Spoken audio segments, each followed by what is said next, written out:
Avant d'arriver au centre d'accueil, j'étais, je ne peux pas dire alcoolique, mais je prenais de l'alcool. J'avais une vie mondaine, c'est-à-dire fréquentation, boîte de nuit et autres. Pour moi, bon, ça me donnait un peu de plaisir, de bien-être. J'oubliais mes problèmes. J'ai connu le maraboutage parce que, bon, quand j'étais chez moi au pays, je faisais des affaires, donc je voulais que ces affaires prospèrent plus. Je me dis, bon, quand tu arrives, tu as un visa, d'accord, ben, et arrivé un moment, tu n'as plus de papiers sur toi. Donc, il faut lutter pour avoir les documents, pour être régularisé. Ça, c'était toute une bataille, toute une lutte. Donc, c'est ce moment de régularisation qui a été vraiment assez difficile pour moi. J'ai connu le centre d'accueil par le biais d'un ami qui a connu le centre d'accueil depuis le pays. Et connaissant la vie que je menais, m'a dit que pour m'en sortir, il n'y avait que le centre d'accueil qui a changé sa vie, qui pouvait changer aussi la mienne. Comme je luttais depuis un certain temps, pas de solution ni rien, bon, j'ai dit bon, pourquoi pas. Avant de connaître le centre d'accueil, des lieux dits religieux traditionnels, je fréquentais, mais c'était complètement différent. J'ai fait des chaînes de prières, j'ai fait des défis, j'ai fait des propos. Campagne d'Israël, il fut un moment, j'ai fait plusieurs campagnes, mais il y a une campagne qui m'a vraiment fortement frappé, c'est la campagne de Gédéon.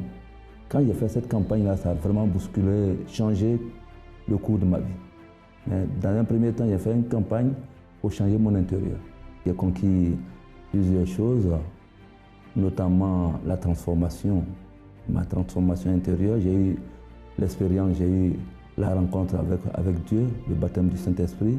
J'ai eu plusieurs expériences dans la vie sentimentale qui n'ont pas abouti. J'ai fait une campagne pour que Dieu me prépare une personne. Et c'est après, 8 mois plus tard, que j'ai rencontré la personne, effectivement, que Dieu m'avait préparée. Au niveau professionnel, moi qui avais les petits boulots par-ci par-là, j'ai fait une campagne où j'ai rencontré une personne. Bon, je ne savais pas que ça allait véritablement être l'apothéose, mais j'ai commencé petit à petit avec une personne qui avait des sociétés, mais qui était en fin de vie, qui avait besoin d'un accompagnement. Et cette personne, au soir de sa vie, même, il est parti dans mes bras, il est décédé dans mes bras. Et ses enfants n'ont pas voulu me laisser dessus. Parce que quand on s'occupe d'une personne, généralement, quand vous vous séparez, le contrat est terminé. Donc ils m'ont dit non, on a une société, la société de nos pères dont on s'en occupe. Alors, tu as donné un bon témoignage, tu es resté avec nous à de bons termes. Alors, on va changer de contrat.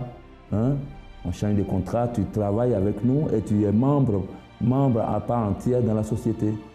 Je suis aujourd'hui membre à part entière dans cette société où j'ai des actions. Je suis heureux, réaliser une vie financière bien, une bonne famille et puis surtout heureux avec la paix de Dieu. Le centre d'accueil m'a permis de rencontrer Dieu, de connaître Dieu. C'est le lieu où on cultive, où on apprend à agir sa foi. La véritable foi, c'est au centre d'accueil que j'ai connu ça.